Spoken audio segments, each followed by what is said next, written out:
The question is number of water molecules in 1 litre of water is. तो इस question में हमें 1 litre water में नंबर ऑफ मॉलिक्यूल्स पूछा है। तो नंबर ऑफ मॉलिक्यूल्स के लिए पहले हम नंबर ऑफ मोल्स निकालेंगे। 1 लीटर में कितने नंबर ऑफ मोल्स है।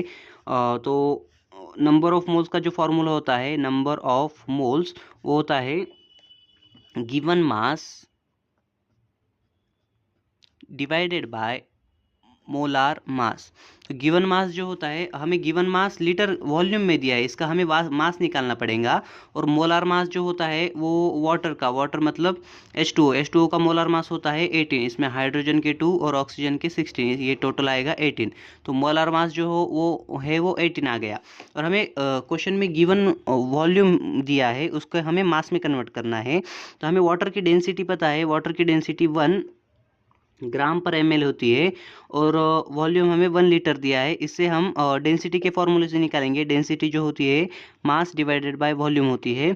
और हमें मास निकालना है तो वॉल्यूम इंटू डेंसिटी कर लेंगे, वॉल्यूम इंटू डेंसिटी, तो मास आ जाएगा। तो हमारे पास डेंसिटी 1 ग्राम पर ml आ गई। और वॉल्यूम जो है वो वॉल्यूम आ गया है 1 लीटर। 1 लीटर जो होता है हमें ml में कन्वर्ट करना होगा। 1000 ml होता है 1 लीटर मतलब।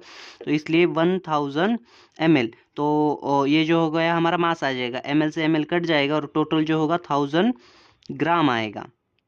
तो गिवन मास जो होता है वो भी हमारे पास ग्राम में होता है, इसलिए 1000 ग्राम डिवाइडेड बाय 18 जो हो गए नंबर ऑफ मोल्स आएंगे। तो ये जो आएगा कैलकुलेट करने के बाद 55.55 मोल आएंगे। तो ये जो है हमारे पास मोल आ गए हैं टोटल। तो हमें मोल नहीं पूछा है, नंबर ऑफ मॉलिक्यूल्स पूछा है। एक मतलब मोल कितना होता है, मोल मतलब 55.55, मोल मतलब एन ए की वैल्यू हमें पता होती है 55.55 इंटू 6.022 इंटू 10⁻23। तो इतने टोटल मॉलिक्यूल्स होंगे 1 लीटर वाटर में। तो हमें इसी एन ए के फॉर्म में ऑप्शन दिए हैं, जो कि हमारा मैच हो रहा है ऑप्शन नंबर डी से, इसलिए option number D is correct.